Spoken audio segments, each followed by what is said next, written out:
We just got a very interesting update from Screen Rants talking about Winnie the Pooh Blood and Honey Part 3.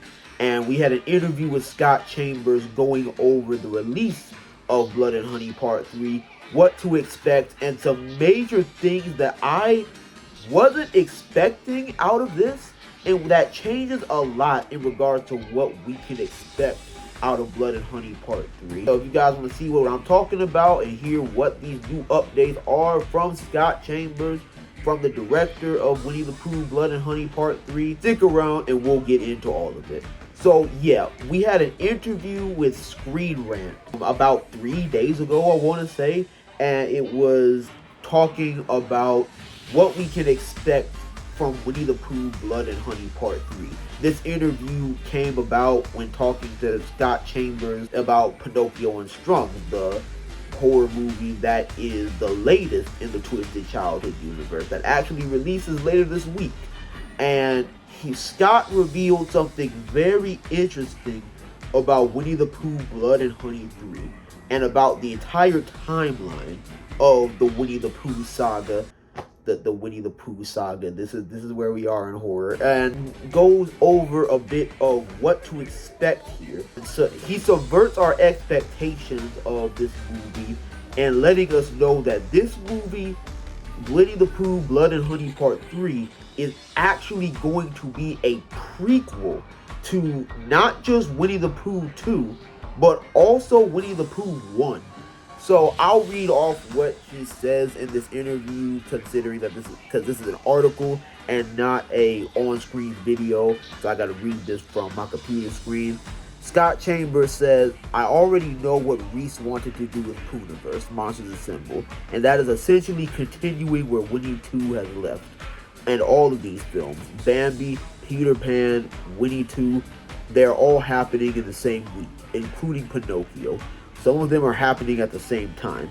Then directly after is Puniverse." So that's all kind of been figured out. So that alone lets us know that Puniverse Monsters Assemble, which will be the Avengers style crossover of all of the Twisted Childhood universe movies so far, that will take place immediately after Winnie the Pooh Blood and Honey Part 2. Because I'm going to put on screen the timeline of what we have in the Twisted Childhood universe so far. And I've updated a bit.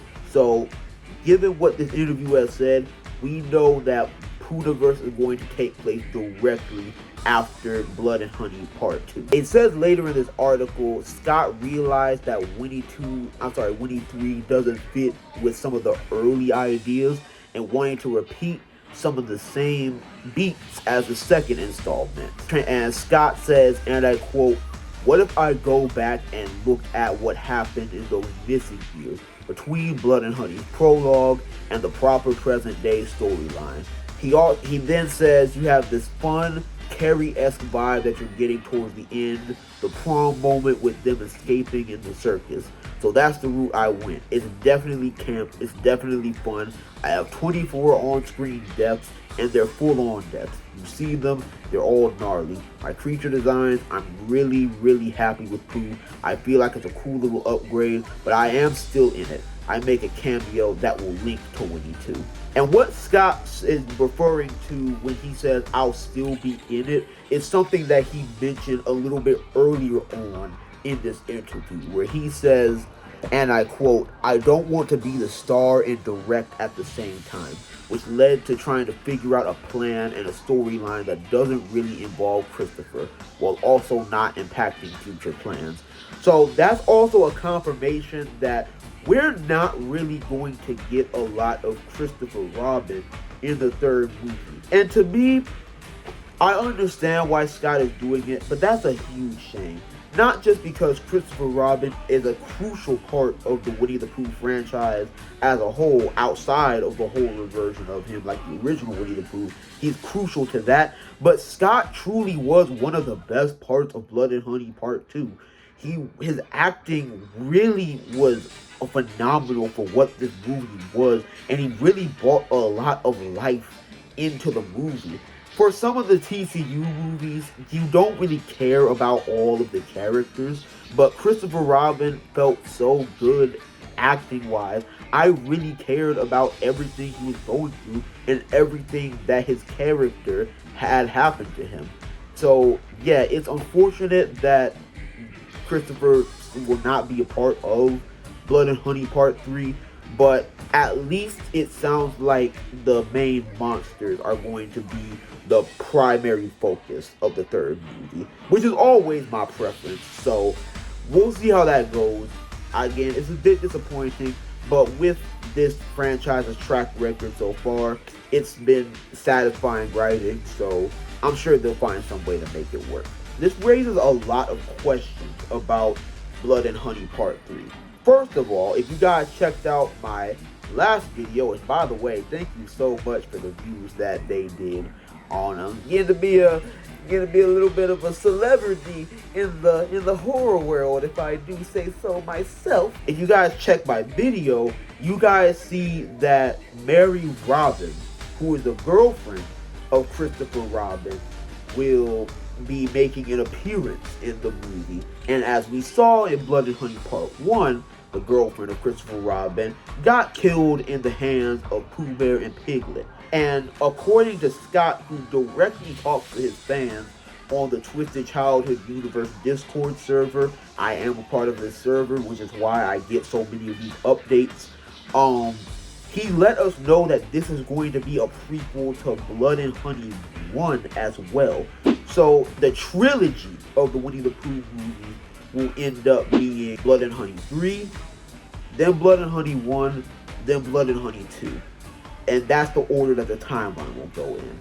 So I guess the question is Mary Robin going to be part of the end portion and we're gonna get a recreation of what happened in Blood and Honey 1, or is she gonna be in some other way that's important to the story, or will she also just be a cameo? Because it sounds like Christopher Robin is primarily gonna be a cameo in this movie.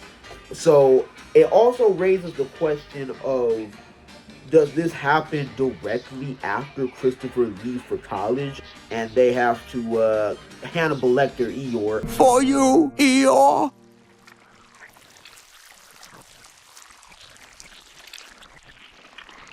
And if so, how do they explain the split of characters in these? Because we saw like a tiny bit of Rabbit animated in Blood and Honey 1, but he wasn't in the movie. There's a lot of questions that can be raised about this, but he also says that Blood and Honey 3 is important to the big Avengers style crossover movie that happens.